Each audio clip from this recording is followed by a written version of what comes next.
buenas tardes. Feliz de que nos acompañen en 2x3 en TV. Saben que hacemos este programa cada sábado con mucho entusiasmo, con mucho cariño y queriendo llevarle informaciones en materia de salud que son de mucho agrado para nosotros y que le sirven a todo el que nos escucha para la vida. Buenas tardes, Tati. Buenas tardes, Dori, ¿cómo estás tú? Yo estoy bien, ¿y tú? Bien, nosotras, mientras el país se debate en grandes temas del mundo político que van a...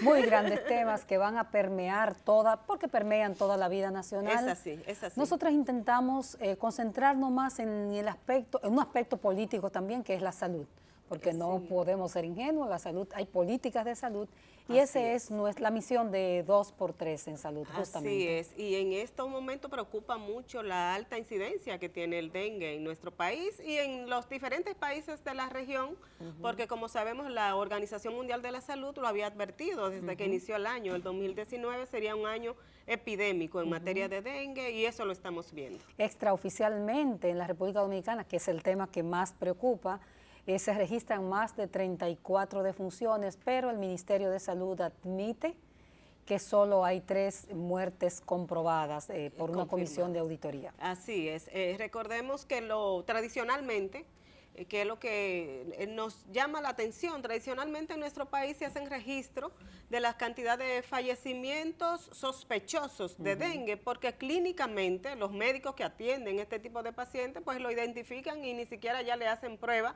para determinar si este tiene dengue o no, porque ya con los rasgos clínicos ellos saben que se trata de un dengue. Perfecto. Hospitales han estado dando cifras, porque no son cifras inventadas por los medios, dando cifras de pacientes que han fallecido en los centros con características sospechosas de dengue, y así lo hemos estado manejando.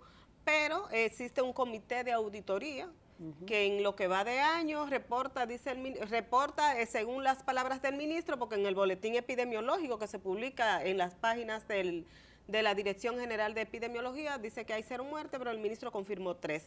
Pero lo importante y lo que nos preocupa es si son 3, si son 20, sino que haya primero que los datos hay que entregarlos, o sea que la población se merece saber la realidad de lo que pasa sobre determinada información y que no hay necesidad de ocultar las cosas. Los años vinculados al mundo de la salud que tenemos nosotras nos hacen recordar eventos similares. Cuando la mayor epidemia de dengue que tuvo el país, que creo que fue 2007, ahora no precisamos 2009, exactamente la fecha, pero una epidemia alta, había tanto desorden que las estadísticas las llevábamos los medios. Así es. Si le preguntabas al colegio médico, se llevaban de las cifras que reportaban los periódicos. Ahora, por ejemplo, en el Robert Rick Cabral, uno de los médicos que llevó la delantera en un trabajo de portada que hiciste para el medio, fue el doctor Clemente Terrero, un experto, autor de más de 3 libros sobre dengue. Pero cuando salen publicadas las estadísticas, los medios irritan a las autoridades. Señor, el dengue es una enfermedad endémica, epidémica, en un país donde no hay agua, donde los controles de basura, charcos de agua, falta de educación pululan. Entonces el tema debe ser evitar que las muertes ocurran. ¿Y qué dijo el ministro en una declaración que dio esta semana? Que había 3 muertes, pero que eran por problemas de atención, mal manejo de atención. ¿Por qué asumir las cosas a lo personal? Enfrentemos la situación y no personifiquemos. Los medios no se inventan. Cuando un medio publica, por lo menos los medios impresos, que se cuidan mucho con sus historias, es porque tiene una retroalimentación. Tengo entendido que hay mensajes inclusive pidiendo que no den declaraciones a los medios. Sí, y hay que entenderlo. Las instituciones tienen que saber que cuando las informaciones no fluyen, de alguna manera llegan. Porque ningún caso de dengue, ninguna muerte, ninguna enfermedad, ningún caso es cuando hay este tipo de brotes o de epidemia o aumento de casos, como le quieran llamar, se esconden. Porque hay mucho miedo a los términos, a la terminología. Sí. Ninguna de esas cosas se pueden esconder porque tarde o temprano fluyen y llegan a los medios, porque no la conseguimos por el área oficial, pero hasta la misma persona, la misma familia, se te acerca y te dice cuando le entregan un certificado de defunción que dice que por dengue. Que por dengue, sí. Esta semana también hemos estado publicando unos trabajos sobre la importancia de la sangre, y el tema más importante de eso es que se incentive la donación voluntaria. Está próximo a a inaugurarse el gran hemocentro que dirige nuestro amigo Sócrates Sosa, pero él ha insistido mucho. Puede haber todo el hemocentro que tú quieras, si no se incentiva la donación voluntaria, justamente del tema donación hablaremos hoy con nuestro invitado, pero si no hay donación altruista voluntaria, puede haber todos los centros modernos y las maquinarias y la tecnología y el dominicano no tendrá resuelto ese problema crítico del país. Y para eso se necesita mucha educación, mucha formación, mucha educación y empezar desde los chiquititos, desde los niños, porque quizás en la población ya adulta que crecimos con una cultura diferente, que incluso hasta de miedo al momento de que te van a sacar sangre o que te van a apoyar, pero yo creo que hay que hacer un trabajo empezando por esa niñez, por esos niños, crearles que crezcan con esa conciencia de que hay que donar y que la sangre es un bien común y que se necesita y que cuando una persona está en una emergencia, que se da cuenta realmente de la necesidad de que tengamos bancos de sangre con el líquido suficiente para cuando una persona lo necesite. Así es. Si te parece, nos vamos a nuestra pausa comercial y regresamos con un invitado que nos va a hablar no solamente de donación de sangre, más allá, donación en sentido general de órganos. Regresamos en un momentito. 2x3 en salud. Gracias por continuar con el desarrollo de 2x3 en salud. Y esta tarde tenemos el honor de que sea nuestro invitado principal y especial al doctor Fernando Morales Villini, un hombre que tiene muchos años gravitando en el mundo de la salud y él es el coordinador del Instituto Nacional de Coordinación de Trasplantes, conocido por sus siglas como INCOR. Buenas tardes, doctor. Muy buenas tardes, Altagracia, Doris, dos grandes amigas, gracias por esta invitación a 2x3 en salud. Y aquí estamos. Bueno, bienvenido, doctor. Nosotras feliz de tenerlo. Y vamos a empezar, doctor, definiendo qué es el INCOR, qué es lo que hace el INCOR, para que la gente sepa. Bueno, el INCOR es el Instituto Nacional de Coordinación de Trasplantes, es una institución creada por la Ley 329 del 98, que coordina, regula, promueve, facilita y supervisa toda la actividad en donación y trasplante en el país, tanto en el sector público como privado. Es una institución que promueve la donación de órganos, tiene un plan de capacitación a los profesionales de la salud y por supuesto tiene un plan nacional de promoción y difusión de lo que son los principios que sustentan la donación y el trasplante, porque tenemos más de 3.000 pacientes que se nos mueren todos los años por enfermedad orgánica terminal. Y cuando yo los oía a ustedes hablando del dengue, decía, bueno, el dengue viene todos los años en la época de lluvia y por supuesto siempre va a tener bajas porque es así. Pero en la República Dominicana fallecen más pacientes por enfermedad orgánica terminal que por enfermedades infectocontagiosas. Y estas tienen un impacto en la prensa tremendo. Y sin embargo, esos porque pacientes... son niños, el 82% son niños en el caso de dengue. Bueno, pero es que los pacientes con insuficiencia hepática y con insuficiencia renal también son niños. En el Robert Rick Cabral hay 60 niños solamente en insuficiencia renal crónica. Y afecta a todas las edades, indudablemente. Pero además, un niño es un dolor sentimental muy fuerte. Pero una persona joven que ha sido un profesional exitoso y que esté dándole a la sociedad, se nos muere por falta de un órgano.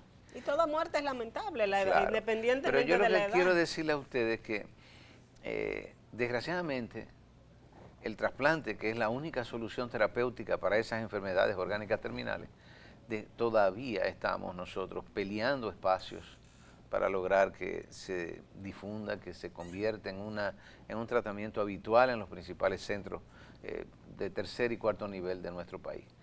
Y creo que lo vamos a lograr, porque estas cosas desgraciadamente son lentas que van caminando, a menos que de repente haya una voluntad política. Son temas de educación, son temas vinculados a la educación. Está vinculado a todo, Altagracia, vinculado a educación, a voluntad política, a recursos, a disponibilidad de los profesionales que quieran casarse con un proyecto de este tipo y por supuesto de la prensa, de periodistas como ustedes que yo tengo que agradecerles personalmente que en los últimos, yo no voy a decir los años, dígale 20.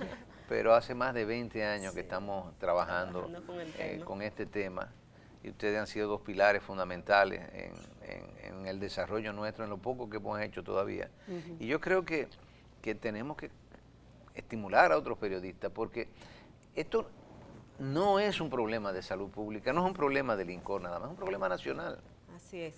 La materia prima nuestra, que son la donación de órganos y tejidos, no está en una tienda o en un ámbito de comprar equipos médicos o en los almacenes de un hospital donde tú puedes agarrar una rótula o puedes agarrar un segmento de fémur y medirlo y este es el que va y colocárselo a un paciente en un implante.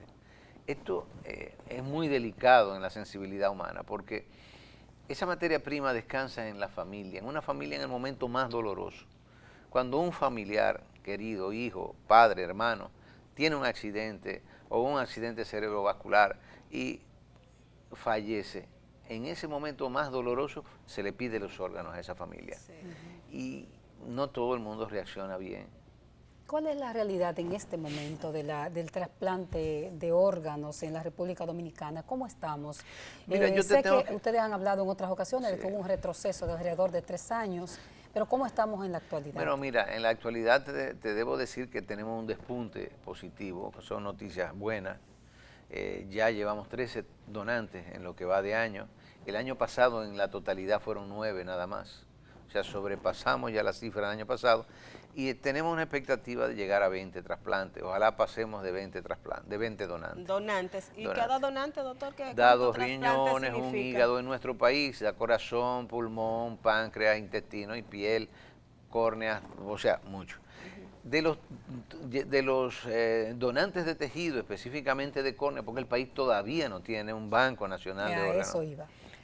Las unidades que trasplantan córnea tienen neveras y un pequeños bancos muy rudimentarios. Ya se tiene prácticamente 60 donantes de córnea, porque la presión que hay con un paciente en muerte encefálica cuyos órganos deben estar perfundidos por un respirador, en una unidad de terapia intensiva, y donde el familiar ve que la máquina da la simulación del QRS, o sea, de lo que es la función cardíaca, de que está respirando, es muy difícil comprender que está muerto. Pero cuando ya un paciente está en una morgue que falleció a las 3 horas, 8 horas, incluso hay tejidos que pueden tolerar la extracción hasta 20, 24 horas, tú dices, bueno, si a usted le sirve, denle un buen tratamiento al cuerpo y se resuelve más fácilmente. ¿Qué se está aprovechando en el país, doctor, hasta ahora mismo de un donante? Órganos, riñón, hígado,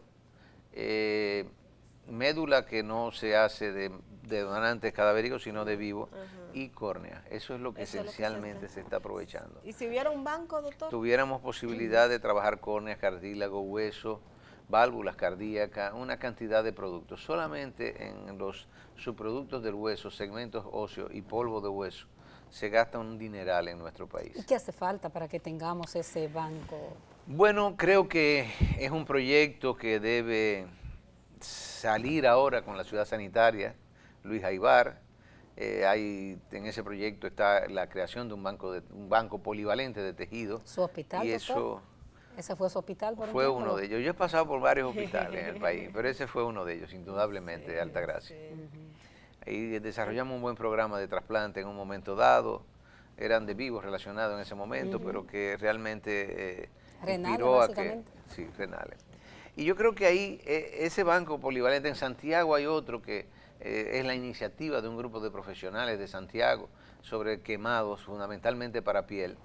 Pero lo estamos tratando de hacer polivalente y que encuentre el apoyo. Ojalá que podamos tener dos bancos. ¿Mucho dinero requiere eso? ¿Qué requiere? Sí, mira, déjame explicarte algo, Dori y Altagracia. Si tú tienes la córnea, una córnea cuesta en el mercado internacional entre $2.500 y $3.000. Eso quiere decir que una córnea íntegra. Cuando las córneas, los profesionales oftalmológicos no la usan porque ya ha perdido cierta celularidad, entiéndase 5 a 10% de celularidad, entonces la venden a los países subdesarrollados como el nuestro y la venden entre $1.000, $1.200, $800. Nosotros estamos haciendo 250, 240 trasplantes de córnea, invirtiendo dinero, trayéndola de fuera en divisa, Si a cada trasplante de eso tú le calculas alrededor de $1,000, una córnea, y estamos hablando de 240, estamos hablando de $240,000. Con $240,000, que es el gasto solamente de córnea, se hace un banco de tejido completo. Ah, se hace de tejido. ¿Por qué ese banco, doctor, nada más de tejido o sería de órganos en sentido general? No, los órganos no se guardan. No se guardan. Okay. Los órganos hay que sacarlos y implantarlos ¿Qué tiempo, rápidamente. doctor? ¿Puede, por ejemplo, Cada los riñones? cada órgano tiene una duración diferente por su metabolismo interno. Por ejemplo, el riñón, que es el que más posibilidades te da hasta 36 horas aproximadamente. Okay. Claro, un riñón que se trasplanta en las primeras 14 horas sale por lo regular siempre funcionando. Perfecto. Un riñón que se trasplanta después de las 14, 16 horas sale con necrosis tubular aguda. Y eso tiene una repercusión económica, porque eso implica un internamiento más prolongado de por lo menos 6 o 8 días más de tiempo de internamiento para que el riñón arranque. Por eso es que, doctor, es una leyenda urbana el tema que la gente popularmente cada cierto tiempo comenta, dice en televisión y eso, que se trasplanta un órgano y que lo vendieron. O sea, por eso es que no es posible, por la duración inclusive de los órganos. No, tú trajiste el tema ese, ya tú estabas loca. Sí, pero el riñón es el que más dura, pero imagínate, el corazón son 6 horas. 6 horas. El hígado está hasta 14 horas aproximadamente. El páncreas, 6, 7 horas. O sea, para que tú tengas una idea, hacer un corazón significa que cuando tú vas a ver el corazón, el cirujano cardiovascular que va a ver el corazón que va a extraer, tiene que tocarlo, ya tiene una idea, tiene una Lo primero que para extraer el corazón tiene que haber un cirujano, ¿no? Por supuesto, un cirujano especializado en eso, que no vaya a sacar un corazón a lo loco que le lleve un pedazo, ¿tú entiendes? Que sepa. Pero además de eso tiene que tocar las arterias, cada arteria coronaria, y tocarlo y ver cómo está esa compresión de ese corazón. Entonces le llama y le dice al grupo, vayan sacando, fíjate qué responsabilidad. El otro grupo saca el corazón enfermo, pone al paciente en máquina de circulación extracorpórea, porque no da mucho tiempo. Entonces sacamos el corazón y lo llevamos al otro sitio donde ya está el grupo de cirujanos. Y el otro paciente debe estar preparado. Preparado con el pecho abierto, sin corazón, con una máquina donde le van a colocar. 2 salas de cirugía. Porque los tiempos son extremadamente mínimos. Y en el hígado es muy parecido, porque el hígado tiene que ser tributario de una cirugía de banco. O sea, cirugía, después que tú lo sacas, un cirujano tiene que durar 2 horas y media, revisando cada vaso, cada conducto, todo lo que sea. Porque si tú colocas ese hígado y no lo revisaste bien y hay un sangramiento posterior, ¿cómo tú volteas ese hígado después? Eso es un dolor de cabeza. ¿Cuántos expertos, doctor, tiene el país en materia de trasplante? Mira, desgraciadamente todavía nos falta mucha gente. En hígado podríamos decir que tenemos 3 o 4 cirujanos que tienen posibilidades de hacer trasplante hepático. Cardíaco hay 1 o 2 nada más. Necesitamos más hepático, más cardíaco. Pero ¿qué sucede? ¿Cuáles son parte de los estímulos y de las situaciones que todavía estamos viviendo? Ni el hígado, ni el corazón, ni la médula ósea, ni los pulmones están cubiertos por la seguridad social. Exacto. Entonces es una inequidad terrible, porque cuando un paciente enfermo necesita de un trasplante, su familia tiene que desprenderse de propiedades, rogar a la prensa, rogar a las instituciones públicas ayuda. Y eso es terrible en ese sentido. Que tenemos 2 escollos, doctor, el costo de este tratamiento, de un trasplante, pero además el hecho de que la gente todavía no tiene esa conciencia de donar los órganos. Exacto. Bueno, tenemos varios. Por supuesto, lo que decíamos ahorita, este año parece que hemos roto la maldición de la crisis. De los 3 años aquellos. De los 3 años aquellos. Y si lo hacemos, nuestra opinión es que lanzarnos hacia arriba debe ser más fácil. Doctor, vamos con la ayuda de la prensa, por supuesto, ¿no? Vamos a hacer, que siempre la tendrán. Vamos a seguir con el tema de los escollos y otros aspectos importantes, por ejemplo, ¿qué implica un banco? ¿Qué implica un banco de órganos? Pero lo vamos a hacer después de esta pausa comercial. Regresamos con el doctor Fernando Morales Villini. 2 por 3 en salud. Continuamos conversando con el doctor Fernando Morales Trigini, experto en manejo de trasplante, él es el que coordina el Instituto Nacional de Coordinación de Trasplante, INCOR. Doctor, hablábamos de los escollos. ¿Cuáles son los escollos que enfrenta en nuestro país el trasplante de órganos? Mira, son de diversa índole, son sociales. La necesidad de convencer a la familia y crear una cultura de donación y trasplante. Que todos los dominicanos y dominicanas entiendan que el trasplante nos beneficia a todos. Que tú en cualquier momento de la vida puedes encontrarte necesitando un órgano o un familiar tuyo directo haciéndolo. Y en ese momento tú tienes que ser flexible de ver si estás en el otro lugar, que tienes la pérdida de un familiar en una fase aguda y que puedes ser donante y te piden los órganos, tener ese mecanismo de reciprocidad mental. Porque tú tienes que plantearte, si yo tengo una enfermedad terminal, ¿yo acepto un trasplante? Esa es la pregunta clave. Si yo acepto que me pongan un trasplante de una persona que pueda salvarme la vida, ¿por qué yo con mis familiares no puedo tener la misma actitud? Cuando tú te vas a llevar los órganos tuyos y donárselo al sistema biológico, se lo vas a donar a los gusanos, a los insectos, a todo ese sistema de degradación del cuerpo humano. Si tú esos órganos que tienen la oportunidad, o sea, cualquier persona que fallezca y que tú le preguntes en su sano juicio, si tú al morir puedes dar más vida a otras personas con tus órganos, lo haría. Todo el mundo diría que sí, porque todo el mundo, eso significa una oportunidad única de vida. Entonces, ese es el concepto que nosotros tenemos que llevar a la familia dominicana. Porque este es un pueblo que cuando entiende las cosas es solidario de por sí. Lo que hay que llevarle las cosas y que entienda que aquí no estamos negociando, que esto beneficia a todos, que aquí no se cobra por los trasplantes, que eso es gratuito, o sea, que es un regalo, es un altruismo que está en la práctica y está en la necesidad. Doctor, para beneficio... Ese es uno, el social. Para beneficio de ese criterio, y ahí mismo, me decía una experta en bancos de sangre, que cuando una persona necesita sangre en el país y se da a conocer a través de medios de comunicación, la afluencia de gente es tan grande que no le cabe a ella en los bancos. Eso sucede. Hablando de la solidaridad, pero esa solidaridad no ha sido coordinada, bien dirigida, pero sí existe, pero es en eventualidades. Pero yo sé lo que ha pasado, Sosa, con todo esto. Sosa, llevamos el tiempo más o menos parecido, yo en trasplante de órganos y él en sangre. Y el pobre, la verdad, que ha pasado por momentos difíciles.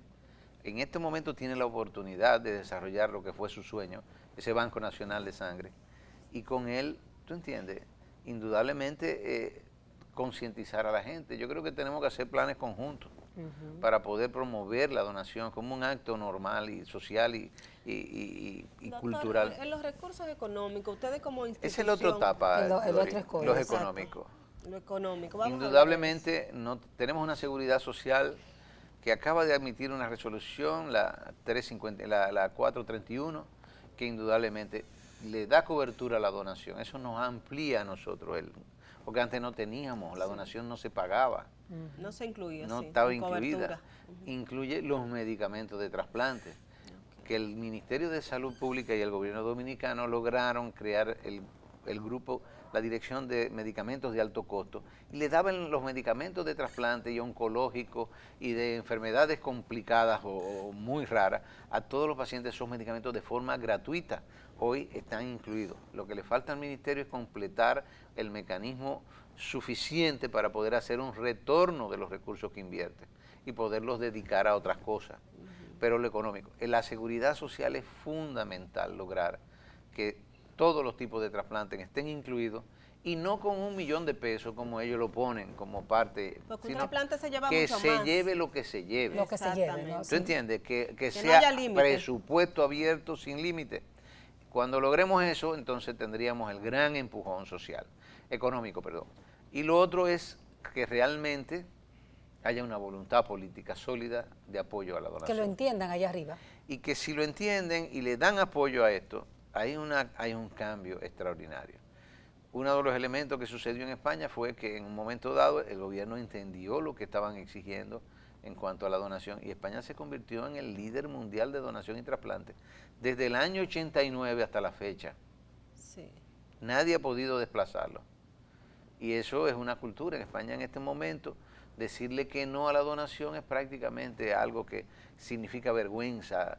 La gente se creó siente, esa conciencia. Se creó esa conciencia. Doctor, para ustedes trabajar en crear esa conciencia, ¿qué necesitan? Porque sabemos que... Mira, fíjate, le trajimos lanzamos documentos, promociones, tenemos hasta un paquito, yo sé que no es de la época de Altagracia ni de Doria, de la época mía, pero también necesitamos, de Elsie. A nosotros no han contado de los paquitos, ¿no? Sí, por supuesto.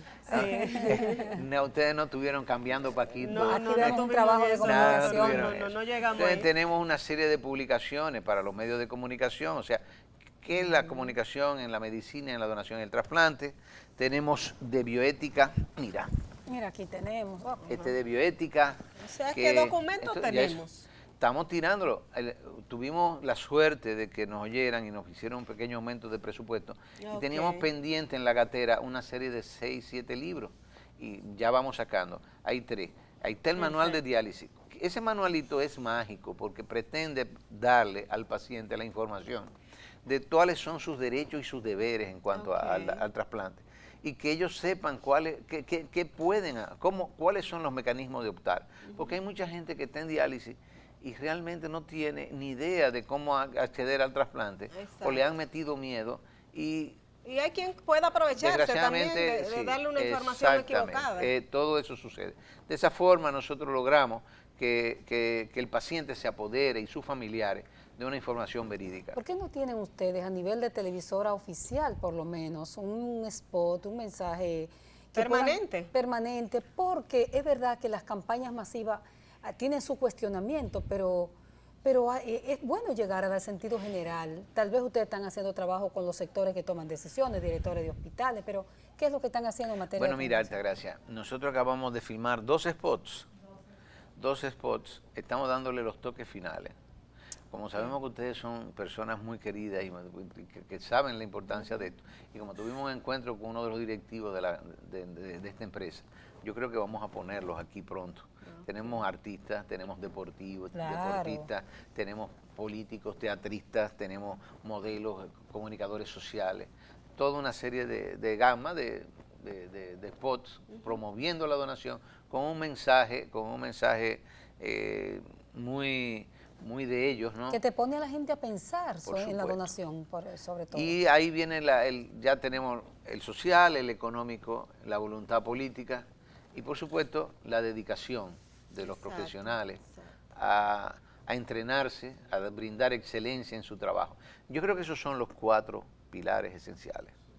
Exacto, que le llegue a la gente, que la gente reciba el INCOR ha ido tratando de subsanar. En este momento nosotros llegamos ya a 100 especialistas enviados a estudiar fuera. ¿Ustedes están preparando el equipo humano? ¿Qué te quiere decir esos 100? Una institución de bajos recursos, que nosotros hemos mandado a entrenar gente en esta modalidad terapéutica, más que todo lo que ha mandado Salud Pública en los últimos 20 años. ¿Dónde lo mandan? ¿A España?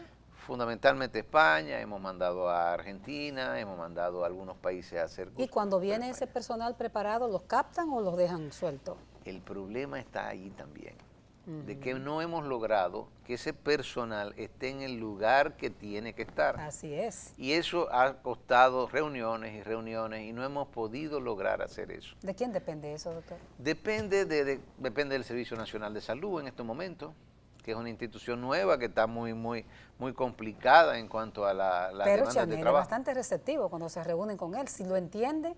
Yo creo que tenemos una reunión pendiente para volver de nuevo, pero no es tan sencillo. No es tan sencillo la capacidad de nombrar cuando tú tienes un presupuesto muy limitado. Exiguo, ¿Tú entiendes? Entonces, ¿cómo hacer el esfuerzo de que los centros que puedan generar donantes y hacer trasplantes tengan el personal necesario ya entrenado, tanto para detectar a esos posibles donantes como para ponerlos, para sacar los órganos y como implantarlos? Eso es lo que necesitamos coordinar en estos momentos. Doctor, para sacarle más fruto. ¿Cuántos centros tenemos en el país haciendo trasplante? ¿Cuántos hay en capacidad de instalar una unidad de trasplante para dar respuesta a toda esta demanda? Sí, mira, en este momento en la ciudad de Santo Domingo hay 4 centros que que hacen trasplantes. Se están reagrupando las cosas. Perfecto. 2 de ellos hacen trasplantes de donación cadavérica. En Santiago hay 2 también. Okay. Pongo al Cabral Ibáez, que estuvo fuera de juego porque estuvo, pero que estoy seguro que ahora que empiece, además de extracción, el Cabral Ibáez tendrá capacidad de producir donantes. Ya la zona de Santiago de los Caballeros, o sea, esa región maneja más de 2 millones de personas. Exacto. Entonces, imagínate, hasta San Francisco llega la conexión prácticamente. Sí, todo Donde los Pantaleón y toda esa gente. Toda esa gente de por allá, esa Salcedo y toda esa zona. Pero yo creo que si logramos colocar a esas personas en su debido lugar dentro del aparato de salud, nosotros podríamos eficientizar tremendamente el trabajo de donación y trasplante en el país. ¿Cuántos trasplantes, doctor, se han hecho en el país en la Mira, Dori, ya a esta altura del juego, la trasplante. cifra, mi cerebro no coge muchas cifras, pero nosotros andamos por los 2.500 trasplantes. Okay. ¿En cuántos años? Renales, 2.500. ¿En cuántos años? ¿Los últimos 5? No. En la ¿Completo? totalidad de los trasplantes que se han hecho en el país. Okay. La tasa nuestra es aproximadamente en los últimos 3 años, que fue muy baja, fue de 60 trasplantes, que es muy baja, porque en el año 2014 la República Dominicana estuvo en el lugar 45 del mundo en donación y trasplante. O sea, estar en un lugar 45 es un lugar espectacular. Y nosotros pensábamos que por ahí íbamos a arrancar, pero las cosas fueron diferentes. Pero en estos momentos yo calculo que nosotros podemos acercarnos a 80 trasplantes este año. ¿Y el centro? ¿Hay algún centro que lleve liderazgo dentro de la red pública o la privada? ¿Cómo va? Mira, lo que pasa es que ¿se está trasplantando también? se trasplantan en los privados, tanto el Homs como la Plaza y Sedimá trasplantan. Bueno, es complejo decir si la Plaza y Sedimá son públicos o privados, son una especie de grupos mixtos que trabajan como centros privados. Pero Dicho sea de paso, hay que decir que Sedimá tiene ahora una colega nuestra que acaba de trasplantar, una persona que luchó mucho de renal. Y entonces ella puede convertirse también en ojalá necesitamos empuje en todo esto. Entonces, ¿qué te digo? Los públicos, en este momento Secanot, pero con Secanot tiene una potencialidad enorme, pero están en construcción la fase de la ciudad sanitaria y nos hemos visto limitados a un tope de actividad. No se puede tirar más ahí de lo que estamos haciendo. Doctor, se frenó el trasplante de corazón, tuvimos 2, ¿verdad? Aquí en el país. Se hicieron 3. Años atrás. Uno con éxito. Exactamente, pero no hemos vuelto a ver iniciativas en ese sentido. Sí, nosotros estamos tratando de retomar el trasplante cardíaco porque hay una población tremenda que está desprotegida. Las principales enfermedades son las cardiovasculares en nuestro país. Bueno, son de las principales, indudablemente. Y nosotros tenemos una población de 1 millón de población de pacientes que fallecen todos los años por enfermedad cardíaca. Sí, cardíaca. Y yo creo que es una población que merece la oportunidad. Y el trasplante cardíaco es un efecto espectacular, igual que el hepático. Tú ves a un paciente enfermo hepático terminal con la barriga así, debilitado, todo, y a los 2 meses de trasplantado tú lo ves y no lo reconoces. Totalmente vamos a hablar, doctor, de más de trasplante, pero lo vamos a hacer después de esta pausa. Regresamos con Fernando Morales Villini, médico trasplantólogo, cirujano, así como usted lo ve. Regresamos ahora. 2 por 3 en salud. Seguimos hablando de trasplante con el doctor Fernando Morales Villini. Doctor, ¿cuáles son esos? Usted nos hablaba ahorita de diferentes escollos, pero hay una creencia en la población de que no se debe trasplantar, de que se hace daño. ¿Cómo influye la parte religiosa, las creencias en esto de la donación de órganos? Que el cuerpo, perdóname Doris, que el cuerpo, el Espíritu Santo es el dueño de nuestro cuerpo, que el cuerpo es templo del Espíritu Santo, dice la frase. Mira, hasta gracias, Dori.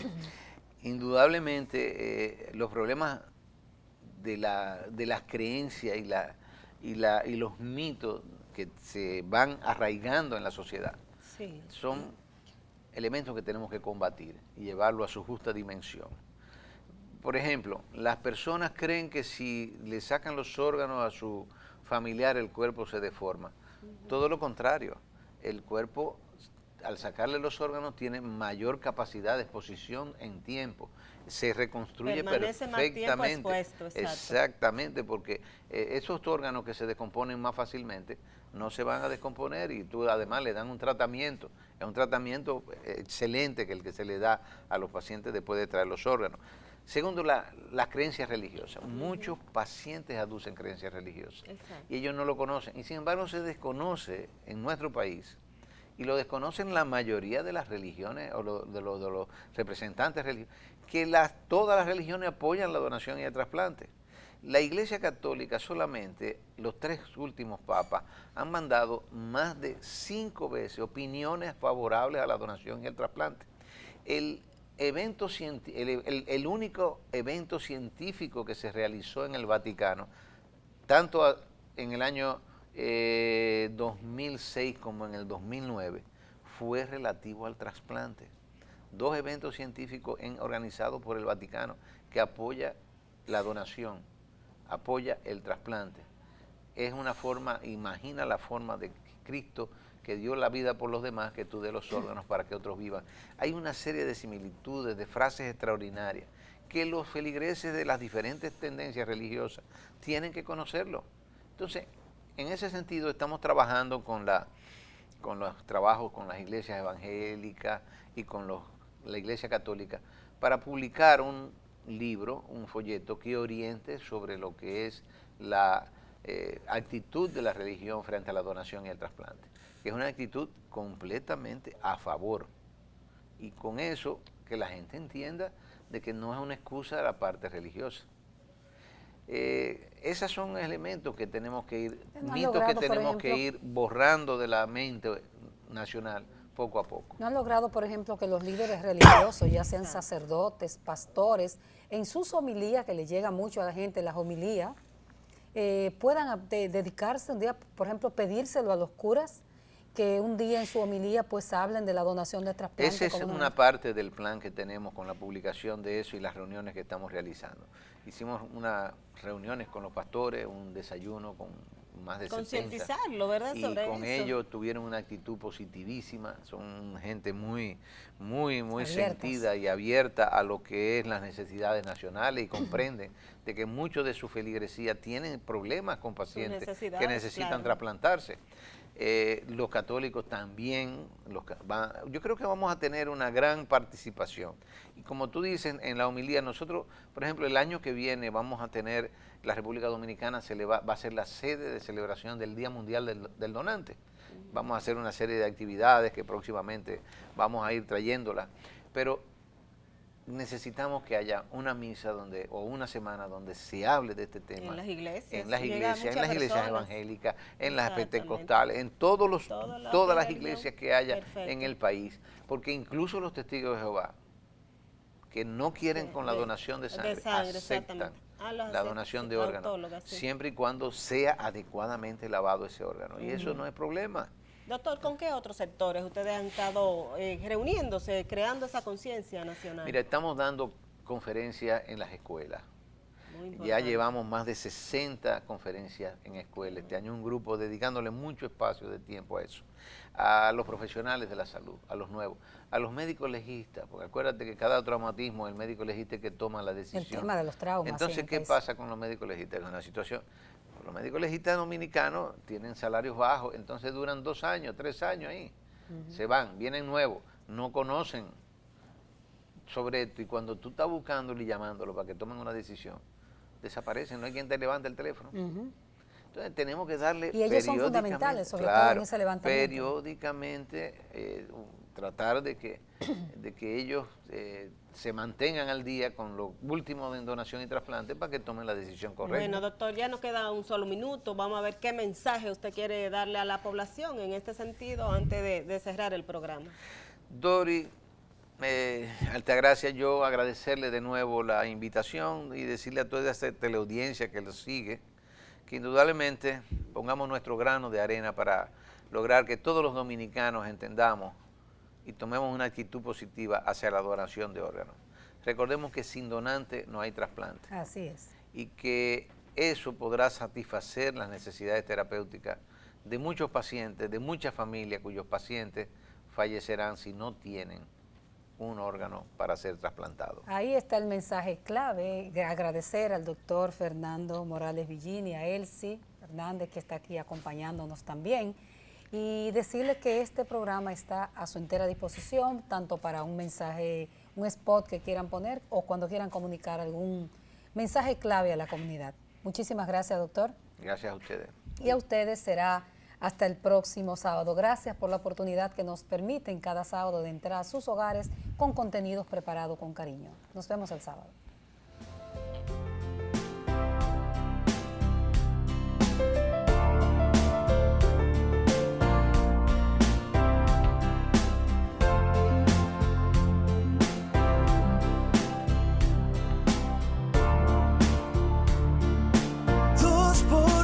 En salud.